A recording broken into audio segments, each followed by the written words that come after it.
Hello friends, welcome to More Creative. दोस्तों, आज 23 जून दिन सोमवार है। वही हिंदी में आषाढ़ और कृष्ण पक्ष की त्रयोदशी है। तो चलिए शुरू करते हैं आज की बड़ी खबरें। यदि आपको खबरें पसंद आए तो वीडियो को लाइक जरूर करिएगा और आप हमें प्रदेश के किस जिले से देख रहे हैं कमेंट बॉक्स में जरूर बताइएगा।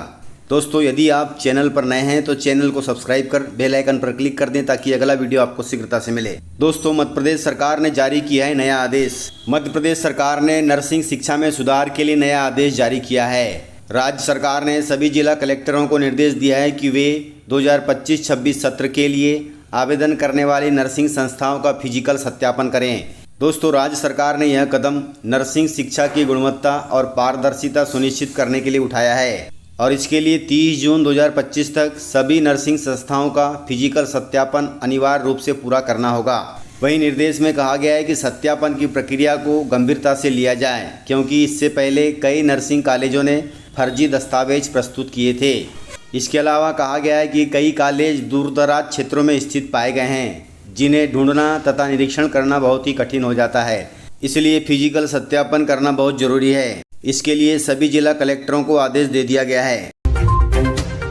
दोस्तों, डिंडोरी जिले से खबर है। आदिवासी बाहुल डिंडोरी जिले में धड़ल्ले से जारी है नकली बीज और कीटनाशक का व्यापार। दोस्तों, डिंडोरी जिले में इन दिनों जगह जगह अमानक स्तर की धान बीज और कीटनाशकों की बिक्री धड़ल्ले से जारी है। कीटनाशक और बीज की मनमानी कीमत पर बिक्री कर किसानों को ठगा जा रहा है। जिले भर में धान की खेती का सीजन शुरू होते ही किसानों की मजबूरी का फायदा उठाते हुए बीज विक्रेता खुलेआम लूट मचा रहे हैं। वहीं दुकानों पर अमान्य तथा फर्जी कंपनियों के बीज बेचे जा रहे हैं, वो भी ऊंचे दामों पर। और हैरानी की बात यह है कि किसानों को इसकी पक्की रसीद भी नहीं दी जाती। दोस्तों, बताया जा रहा है कि दुकानदार बीज विक्रय की सीमा से कई गुना अधिक स्टॉक छुपा कर रखे हुए हैं। न केवल दुकानों में बल्कि दो बड़े गोदामों में भी फर्जी कंपनियों के बीज भारी मात्रा में जमा कर लिए हैं। बिना रजिस्ट्रेशन, बिना गुणवत्ता जांच के इन बीजों को किसानों को खुलेआम ज़्यादा कीमतों पर बेचा जा रहा है। वहीं किसानों ने बताया कि इन घटिया बीजों को बोने के बाद न तो सही अंकुरण हो पाता है और न ही पैदावार अच्छी होती है। इससे उन्हें भारी आर्थिक नुकसान हो रहा है। जिले के कई किसान ऐसे भी हैं जो इस साल के नुकसान के बाद साहूकारों तथा बैंकों के कर्ज में डूब गए हैं। कुल मिलाकर ये दुकानदार किसानों की आजीविका से खेल रहे हैं। दोस्तों, मध्य प्रदेश में सरकारी शिक्षकों के लिए जारी हुआ है नया नियम। दोस्तों, मध्य प्रदेश सरकार ने सरकारी स्कूलों के शिक्षकों के लिए नया हाजिरी नियम लागू किया है, जिसके तहत अब सरकारी शिक्षक अपनी उपस्थिति केवल स्कूल पहुंचने के बाद ही दर्ज कर सकेंगे।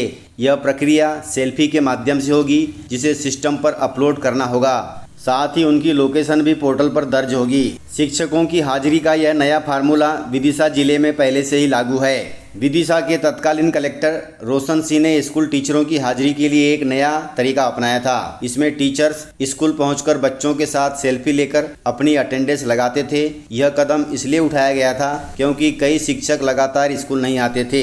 यह कदम शिक्षा व्यवस्था में सुधार की दिशा में एक बड़ा कदम माना जा रहा है। अब विदिशा के साथ साथ स्कूल शिक्षा विभाग ने 1 जुलाई से डिजिटल हाजिरी के इस नियम को पूरे प्रदेश में अनिवार्य कर दिया है। शिक्षक अब स्कूल पहुंचकर अपनी सेल्फी सिस्टम पर अपलोड करेंगे और इसकी लोकेशन भी पोर्टल पर दर्ज हो जाएगी।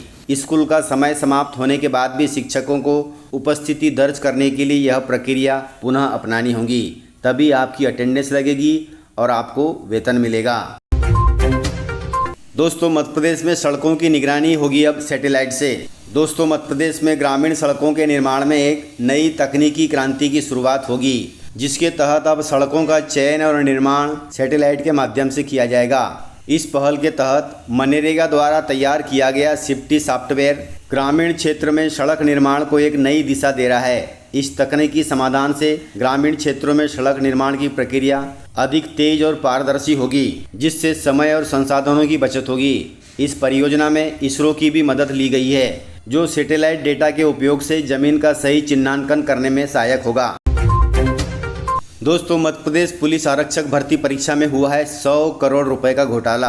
दोस्तों, कर्मचारी चयन मंडल की पुलिस सिपाही भर्ती 2023 में आधार कार्ड बायोमेट्रिक में खेलकर साल्वर के जरिए चयन कराने का घोटाला सामने आया है। साल्वर का मतलब होता है आवेदक के बदले कोई दूसरा आदमी आधार कार्ड में अपडेट कर परीक्षा दे, वह साल्वर कहलाता है। इस घोटाले में अभी तक 61 आरोपी गिरफ्तार हुए हैं। इसका मास्टरमाइंड मुरैना का अमिताभ रावत और उनका मित्र श्याम सिंह मीणा है।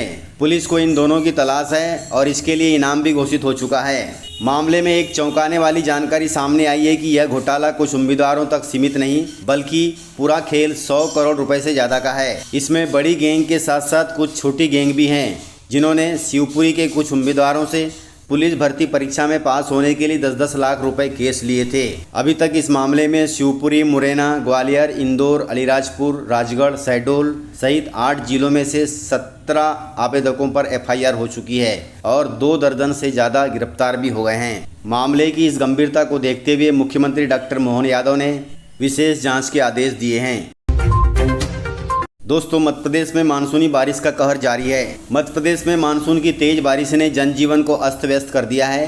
प्रदेश के गुना, रतलाम, धार और ग्वालियर में पानी का कहर देखा गया है। सड़कें बह गई हैं और वाहन नदी में डूब गए हैं। वहीं मौसम विभाग ने अगले 24 घंटे के लिए सतना, रीवा, सीधी, सिंगरौली जिलों में बारिश का ऑरेंज अलर्ट जारी किया है। इसके अलावा प्रदेश के शिवपुरी, सागर, दमोह में भी भारी वर्षा की चेतावनी है। वहीं अन्य जिलों में येलो अलर्ट जारी किया गया है। इसके अलावा प्रशासन ने नदी नालों के पास यात्रा से बचने की सलाह दी है। वहीं आपदा प्रबंधन टीमों को भी सतर्क किया गया है। अगले कुछ दिनों तक भारी बारिश की संभावना बनी हुई है। प्रशासन ने लोगों से मौसम विभाग के निर्देशों का पालन करने की भी अपील की है, इसलिए थोड़ी सतर्कता बरतें।